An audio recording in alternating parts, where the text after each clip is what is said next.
Joining us now, the ranking member of House Homeland Security, Congressman John Katko, and Arizona Attorney General Mark Brnovich. Gentlemen, thanks for joining us. First to you, Congressman, your take on the report. The White House now in talks with Delaware officials to prepare for potential migrant flights to the president's home state by Florida Governor Ron DeSantis. DeSantis is not backing down. The flights are reportedly coming about 20 miles away from the president's own vacation home. What do you say, Congressman? Well, listen, I don't think Governor DeSantis should back down. The reason that they're sending migrants to these places is to highlight the hypocrisy of the Democratic Party by not dealing with this issue.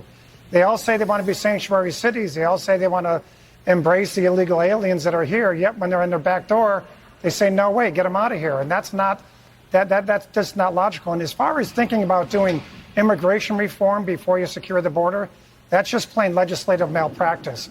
You cannot have immigration reform until the border is secure. Once that's secure, we can definitely have that conversation. There's plenty of people on our side of the fence that want to do that as well. Mark, what do you think? Well, I think that Governor DeSantis should actually be handed a medal because he's balling and he is showing the problem and the hypocrisy of the Democratic administration. And the reality is we've gotten a lot of complaints in our office this past year about the airlines and how terrible they are. We've not gotten one single complaint about flights to Delaware or New York City or Martha's Vineyard. What happened was the East Coast elites, for the first time, whether it was in New York or in New England, they started seeing local coverage of the immigration crisis because they had to deal with 50 or 100 illegal immigrants. And so what the border states like Texas and Arizona, even Florida, we've been dealing with this for years. You've been talking about this for several years, Liz.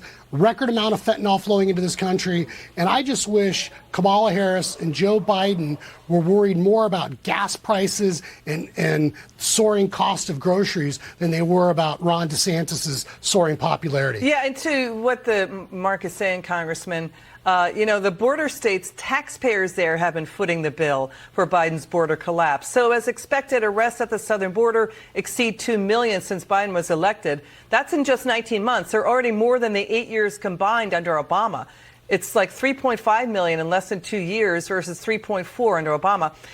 To what Mark just said, this crisis has been out there for some time. We were the first to start covering it on the air on a regular basis in 2016. Let's take a look. Watch. First, to the border clash, Vice President Michael Pence touring the Calexico border. He was looking at that wall just moments ago. Authorities now turning away asylum seekers in that caravan because facilities to house them are now at full capacity. And there's lawlessness happening right now at the border. Okay, so we went back and pulled the numbers, Congressman. In fiscal 2016, nearly 554,000 border arrests. In 6 years, it more than quadrupled to 2 million. Yeah, I mean, well, there's one simple reason for that. The President Biden, on the first day in office, by the stroke of a pen, created the ultimate pull factor by issuing a series of executive orders, which basically signaled to the cartels that control the border that they're open for business. And the cartels are massively being enriched by this. And people from all over the world, not just Central America, all over the world are exploiting this. We've got more people seized at the border this year on the terror watch list than the last 5 years combined times 5. That's insane. So what the congressman is saying, Mark, we looked at the numbers. There were 342 encounters with terrorists on the terror watch list at all ports of entry already this fiscal year. I mean, that could include multiple encounters by the same terrorists or terror associates. We don't know. But that 342 is about the last 2 years combined, Mark. Yeah, we start to lose sight of the fact that we throw out all these numbers all the time, but that's 10 times as many people that participated in those terrible and horrible attacks on 9/11. So America is less safe and more dangerous as a result of the Biden administration policies. And one thing, Liz, I think that's so important to point out is, remember, the federal government, the president, is height of his or her powers when it comes to national security and border security.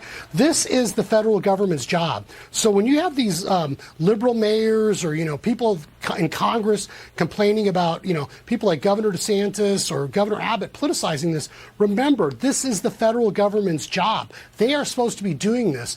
And so because the federal government won't do its job, it's now left up to the Republican governors to essentially try to keep America safe. So, and make no mistake about it, America is less safe because Joe Biden has decriminalized and incentivized people breaking the law. So what Mark is saying, Congressman, is the crisis getting worse in recent years, or is this an issue of policy here? Or is it that conditions in other countries have gotten so bad more and more people are fleeing? So which is it? Listen, America's always been the land where everybody wants to be, right? But there's not a country on earth that would put up with what we're putting up with on our border. I don't care how socialistic or liberal they are. There's not a country in Western Europe that would do this. They all have very strict immigration policies. It's simply what President Biden created with the pull factors by signaling that he's not going to do what President Trump did during his administration and try and get the border under control. We reacted to the border in 2016 with President Trump's administration by securing it, by making it tougher to get in. And we were vilified for doing so. But now we've got basically all holds barred. Come on in. And it's a mess. We've got people dying in record numbers. Liz, the number one cause of death for people now 18 to 45 years old is drug overdoses. Driven by fentanyl. Number one cause of death. Yeah, driven by fentanyl. Driven by fentanyl. Mark, your final word. Yeah, I mean, ultimately, Americans are dying as a result of the failure of the Biden administration, and the Democrats have made a big mistake. They assume that people coming here are going to become Democrats because they're from foreign countries. Look, I'm a first-generation American. People come here because the rule of law means something. They are fleeing socialism and anarchy, so that means they're not going to vote for Democrats. Congressman Katko, Attorney General Brnovich, thanks for joining us.